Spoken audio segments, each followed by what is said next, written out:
वो बारिश की रात थी। शहर की रोशनी बुझती और जलती रह रही थी। आरव अपने पुराने बेंच पर अकेला बैठा था। हाथों में वो पुरानी तस्वीर थी जिसमें वो और मीरा हंस रहे थे। उनका पहला हंसी मजाक, पहली मुलाकात, पहली लड़ाई और फिर वो दूरियां। मीरा अब उसके पास नहीं थी। उनकी बातें सिर्फ फोन की रिकॉर्डिंग और पुरानी यादों में रह गई थी। हर छतरी, हर गली, हर बारिश की बूंद उसे उनकी याद दिला रही थी।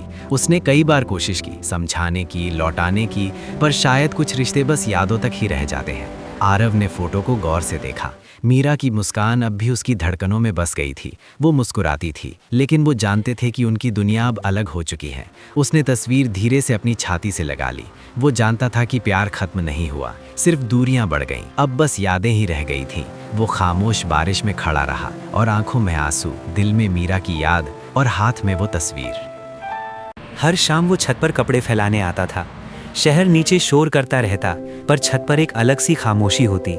एक दिन देखा, बगल वाली छत पर कोई और भी कपड़े फैला रहा है। नीले दुपट्टे को पकड़ते हुए वो लड़की हवा से लड़ रही थी।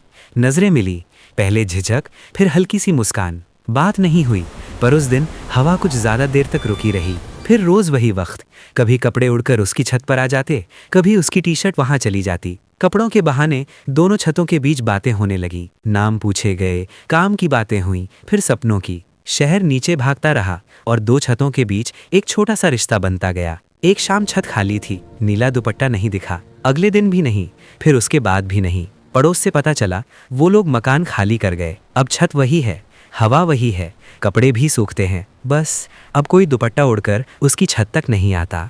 वो शाम आज भी दिल में अटकी हुई है। बारिश की हल्की बूंदें गिर रही थीं और मेरी बाइक अचानक बीच सड़क पर बंद हो गई। मैं परेशान खड़ा था, तभी उसने पीछे से आवाज दी, क्या बाइक खराब हो गई? वो कॉलेज से लौट रही थी। उसकी मुस्कान ने उस खराब शाम को भी खूबसूरत बना दिया। बाइक तो स्टार्ट नहीं हुई, लेकिन बातें खुद ब खुद चल पड़ी। उस दिन हम दोनों पैदल ही काफी दूर तक साथ चले। मैं बाइक धक्का देता रहा और वो बिना किसी शिकायत के मेरे साथ चलती रही। भीगी सड़क, ठंडी हवा और हमारी हंसी, सब कुछ धीरे धीरे आदत बन गया। फिर मिलने का सिलसिला बढ़ा, कभी वही टूटी बाइक, कभी वही सड़क, और हर बार दिल थोड़ा और जुड़ता गया। पर जिंदगी की सच्चाई प्यार से ज्यादा तेज निकली। एक दिन उसने चुपचाप कहा, हमारा साथ यहीं तक है, घर वाले नहीं मानेंगे। आज बाइक ठीक है, रास्ते भी साफ है, पर पीछे बैठने वाली अब कोई नहीं। सबसे ज्यादा दर्द तब होता है जब सब कुछ ठीक हो जाए, सिर्फ वो इंसान छोड़कर चला जाए।